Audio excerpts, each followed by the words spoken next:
Hi, good evening. Welcome to A Foreigner in the Philippines. Well, we're looking at a late night chat.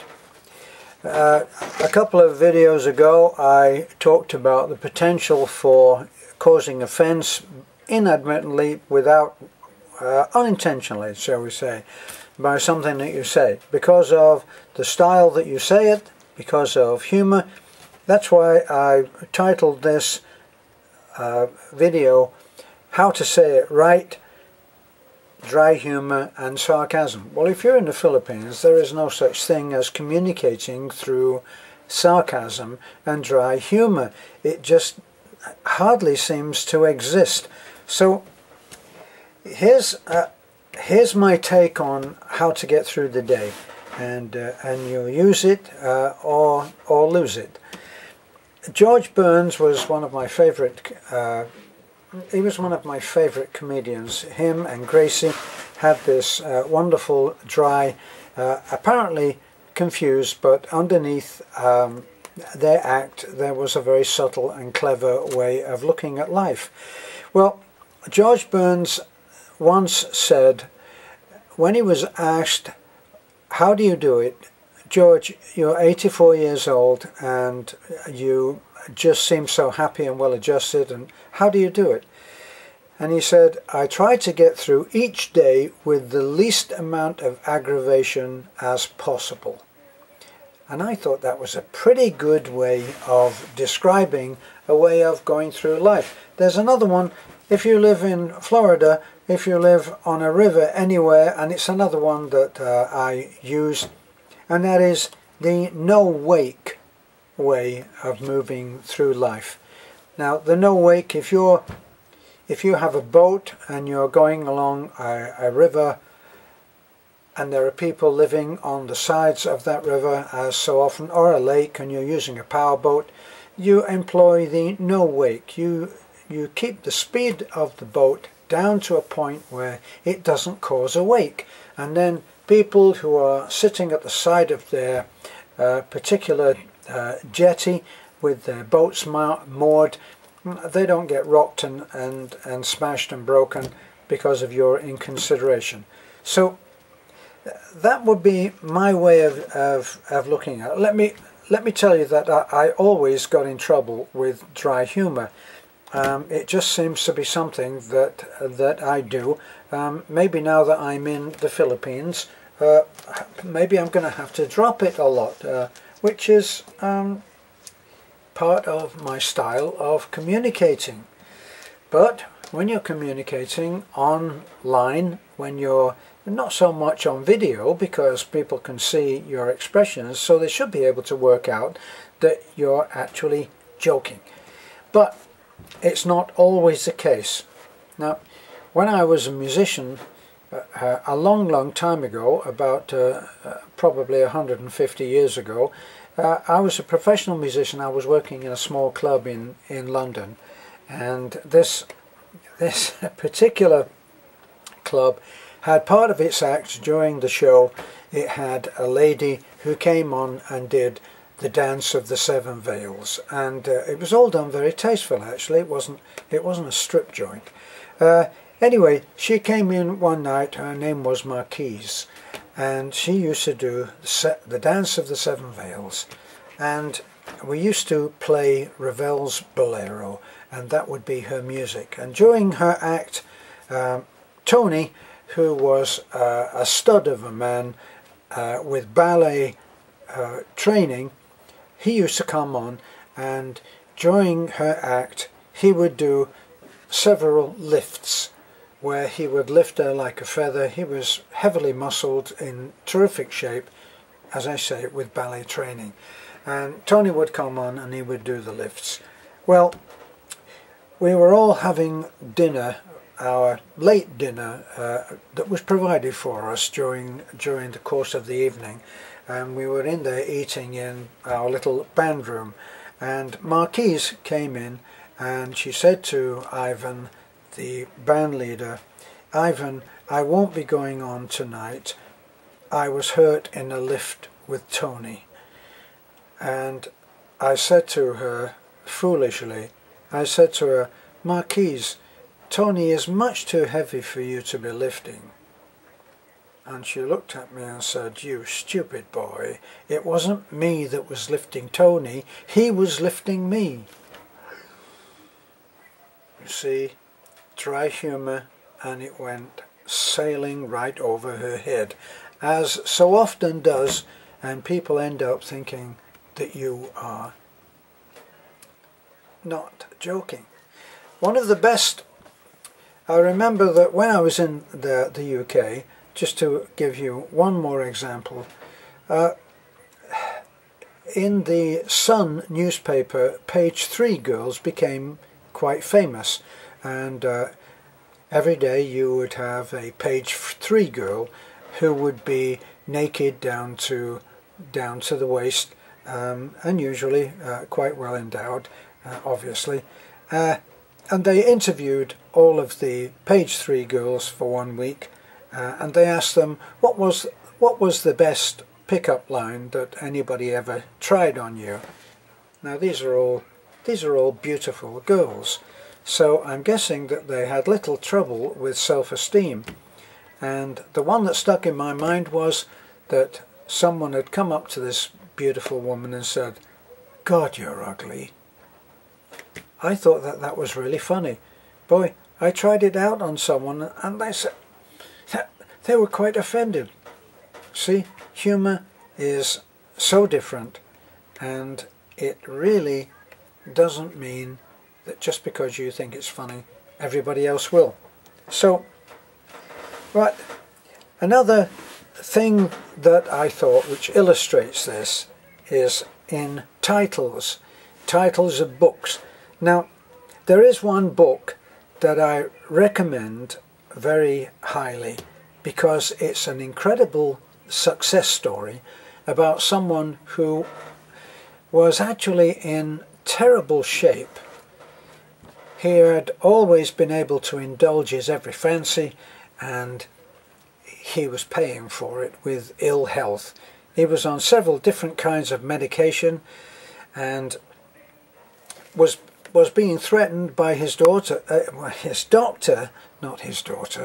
by his doctor, as you better do something about this because you're not heading up, you're heading down.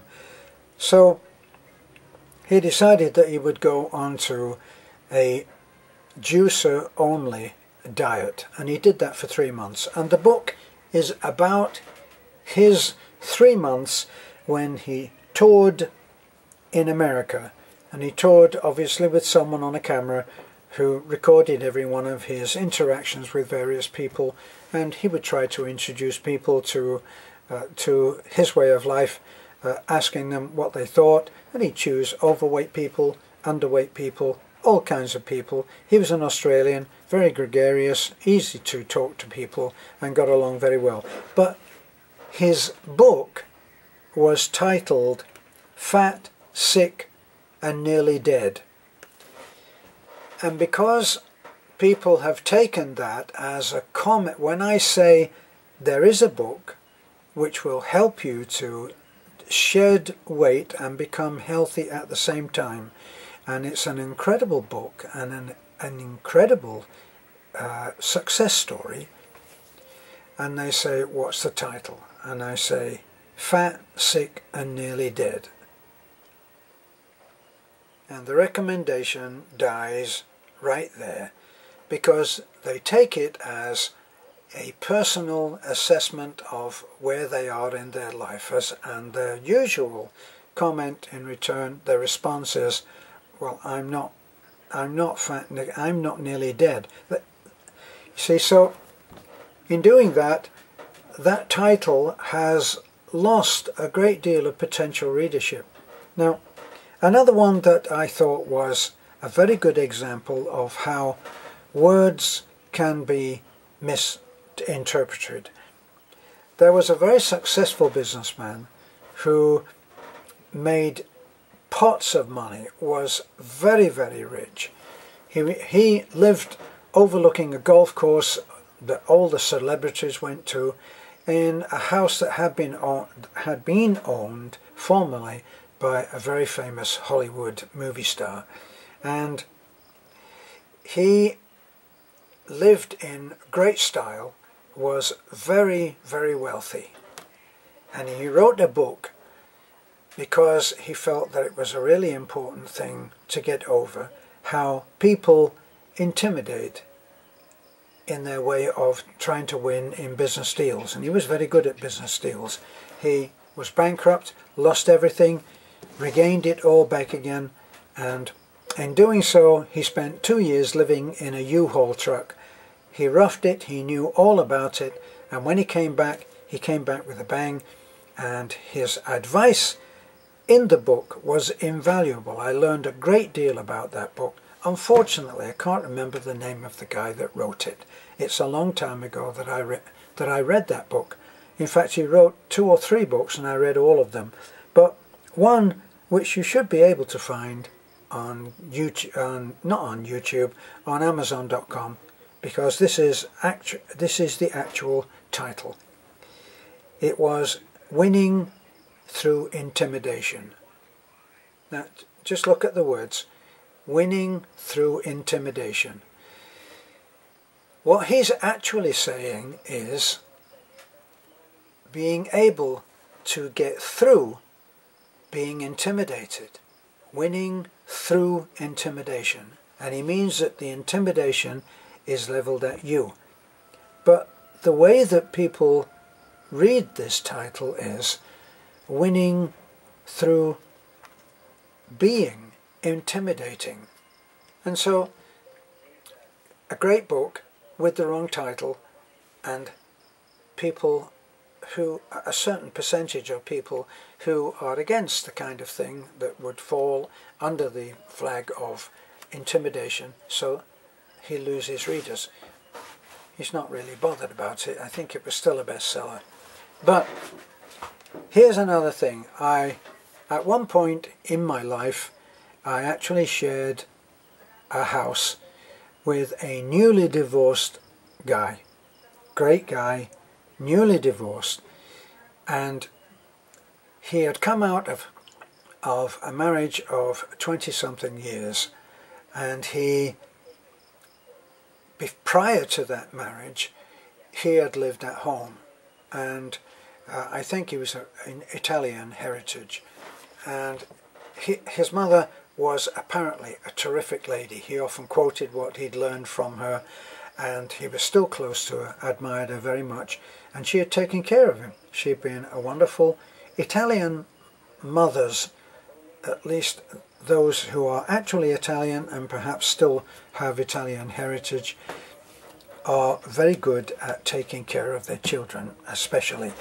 And he had come from that kind of nurtured home life into a relationship with a woman who was an excellent wife and an excellent carer for her husband. She was a great cook, great housekeeper. He lived in organized joy, straight from home, straight into being cared for by a wife who had the old-fashioned way of looking at what a wife should do. And she took care of everything. Now, the marriage ended after 20-something years, and so he found himself out on his own. And this coincided, in fact it dovetailed very, very well into the fact that I had an opportunity to move into a house, and he became a roommate. Well, when he came in, I soon discovered that he didn't know how to do a single thing. I don't think he could boil water. And because I have been on my own for a long, long time, I showed him what to do. He didn't know how to use a washing machine or a dryer, didn't know how to cook simple foods for himself, and I showed him how to do those things. It doesn't make me a Superman, it just means that I did know how to take care of myself. I'd been a single parent, and my son had long moved on, and I'd been able to cook very well, simple, healthy food for myself. I knew how to cook, I knew how to prepare vegetables, I didn't eat very much meat, so all of those things went very well with his needs. And so in learning to do all of these things, he knew that I was a writer, and he suggested that I should write a book for people who are newly divorced or abandoned in whatever way that applies. There are many people out there who have had long, happy relationships with different partners, people who lived together who lived together and were married and been together for a long, long time, where one partner, the partner that died, took care of everything. So his idea was a really excellent idea, and I thought about it, and I thought, what's a good title? Now, we've just been talking about titles, okay?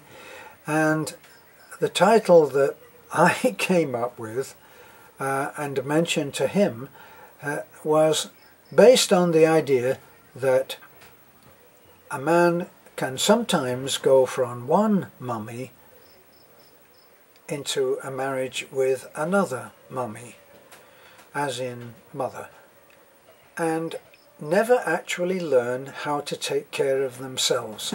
So I did what a lot of writers do. I took from another phrase that was very famous.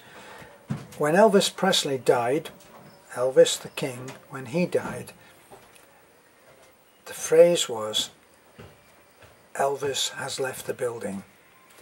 And so I took from that, and I took the mummy aspect of how some people are abandoned and have to then learn to care for themselves. And my title was "Mummy Has Left the Building." And then I would have done a subtitle underneath of that. And I told him that, and he took that very personally, and he didn't like it. See, so sometimes our dry humour, well-intentioned, doesn't actually land in the right way. Now, this is not, don't misinterpret this as being an apology for every single person out there that may have become offended at something that I inadvertently, unknowingly, unintentionally said. It's not. The fact is that when we're online, when we're doing something which may have all of the appeal of a direct personal contact, when the person feels, and I have people who comment to me, who write to me and say, "My God, you were talking to me," because our experiences in life are often common to more than one person.